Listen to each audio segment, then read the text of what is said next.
Mumbai case సంబంధించి నిన్న CID DG గారు వచ్చి మనతో డిస్కషన్ జరిగిన అది కాదు. So but I have seen her interview. So అందులో allegations are serious in nature. So ఇదేమైనప్పటికీ కూడా కేస్ ఈజ్ అండర్ ఇన్వెస్టిగేషన్. యూఏలో కేసు ఉంది కాబట్టి ఖచ్చితంగా ఇన్వెస్టిగేషన్లో ఏం జరిగింది అనేది కూలంకషంగా చూసి మెరిట్స్ ప్రకారము కేసును ఫైనలైజ్ చేయడం జరుగుతుంది. అండ్ కొన్ని మీడియా కథనాల్లో there are serious allegations against senior IPS officers.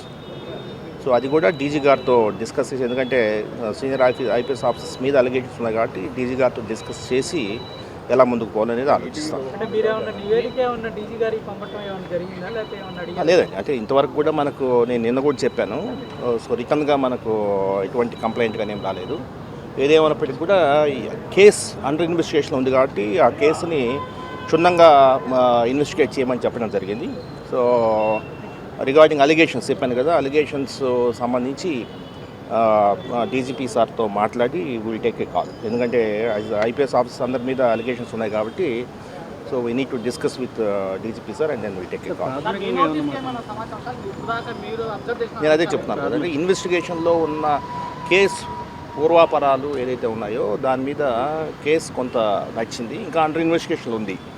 So under ఇన్వెస్టిగేషన్లో ఉంది కాబట్టి కేసు అండర్ ఇన్వెస్టిగేషన్ ఉంది కాబట్టి సో ఏం జరిగింది అసలు ఏంటి అనేది మరొకసారి అది క్షుణ్ణంగా దర్యాప్తు చేస్తున్నాము. So as per facts only, ఏ విధంగా నిజం ఎలా ఉందో అలాగే జరుగుతుంది. మనం ఎవరు కూడా దాంట్లో ఎటువంటి అనుమానాలు పెట్టుకోని అవసరం లేదు. As per facts case will be finalised as per facts.